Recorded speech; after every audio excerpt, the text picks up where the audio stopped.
जय हिंद दोस्तों, आशा करते हैं आप पटना यूनिवर्सिटी का जो कंटेंट अपडेट है वे आप अवश्य देखे हैं, क्योंकि उसमें मास्टर प्लानिंग बताया गया कि अभी से पढ़कर क्या क्या पढ़ना है और कैसे पढ़ना है उसके बारे में चर्चा किया गया है। ठीक है, तो यदि आप नहीं देखे तो ये वाला कंटेंट जाकर अवश्य देख लीजिए और उससे संबंधित जो भी प्रश्न है आपके वे कमेंट कीजिए। ठीक है, तो अभी हम चल रहे हैं Patna university Hindi composition 100 number का, जो है ना 100 नंबर का, उस पर हम लोग एक बार नज़र डालते हैं। आइए को देख लेते हैं।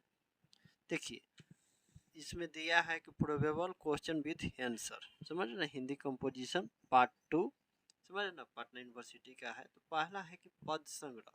तो किसी एक कविता का भाव सौंदर्य अपने शब्दों में लिखे।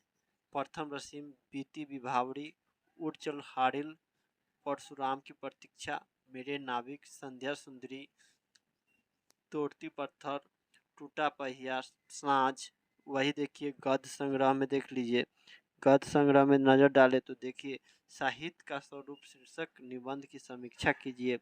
महाकवि निराला संस्मरण की समीक्षा कीजिए अथवा महाकवि निराला की चारित्रिक विशेषताएं बताएं। चारित्रिक होना चाहिए कि चारित्रिक, देख रहे हैं ना, थोड़ा इसको देख लीजिएगा। महादेवी वर्मा की बाल सखा बिंदा का चरित्र स्पष्ट कीजिए। अदमय जीवन की समीक्षा कीजिए। 5 नंबर देख लीजिए, उसने कहा था कहानी की समीक्षा करें। 20 के दांत कहानी की समीक्षा कीजिए। कफन कहानी की समीक्षा कीजिए। रेणु के साक्षात्कार के आधार पर लोढ़ा लुत्से का चरित्रांकन कीजिए। चरित्रांकन, समझे ना। उसने कहा था कहानी के नायक लाहना सिंह का चरित्र चित्रण कीजिए। कफन कहानी के घीसू अथवा माधव का चरित्र चित्रण कीजिए। आकाशदीप शीर्षक कहानी की समीक्षा कीजिए। आकाशदीप की चंपा का चरित्र चित्रण कीजिए। देवेंद्र लाल का चरित्र चित्रण कीजिए, समझे ना। और वही है कि प्रयोजन प्रयोजन मूलक हिंदी।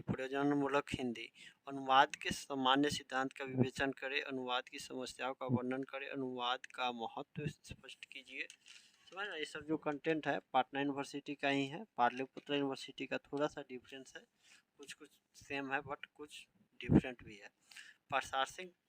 प्रशासनिक हिंदी के स्वरूप का विवेचन कीजिए। व्यवहारिक हिंदी का भविष्य बताएं।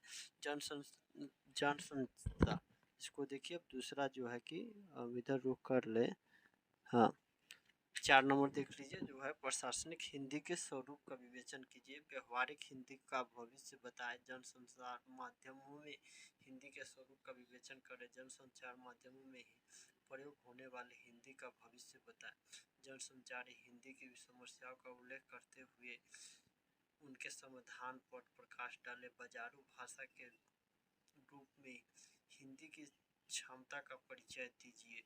राजभाषा की प्रगति में कंप्यूटर की भूमिका स्पष्ट कीजिए। कंप्यूटर और राजभाषा से संबंधित समस्याओं का उल्लेख करते हुए उसके भावी रूप को स्पष्ट करें। निबंध, भारत में जनसंख्या विस्फोट, मेरे आदर्श पुरुष, विज्ञान के नए आयाम, विज्ञान की देन, वरदानी अभिशाप, अनुशासन का महत्व, छात्र एवं अनुशासन, आपका प्रिय कथाकार, बेरोजगारी, आपका प्रिय कवि, चांदनी रात में नौका विहार, मेरा प्रिय ग्रंथ, मेरे सपनों का भारत, नेता का चरित्र, बिहार समस्या और समाधान, राष्ट्रीय चरित्र, वैश्वीकरण और भारतीयता, समाज निर्माण में स्त्रियों की भूमिका, राजनीति और अपराध, समझे ना।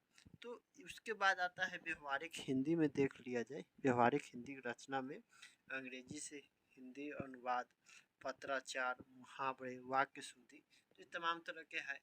अब बात रह गई कि भैया इसमें क्या क्या है। तो पहले तो आप देखिए सामान्य व्याकरण है, वे आप तो पढ़े ही होंगे 12th तक, ग्रेजुएशन में पार्ट 1 में भी कुछ पढ़े ही होंगे।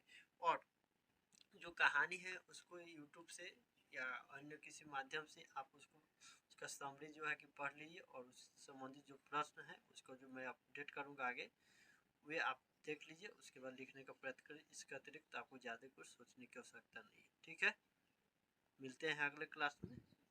जय हिंद, जय भारत।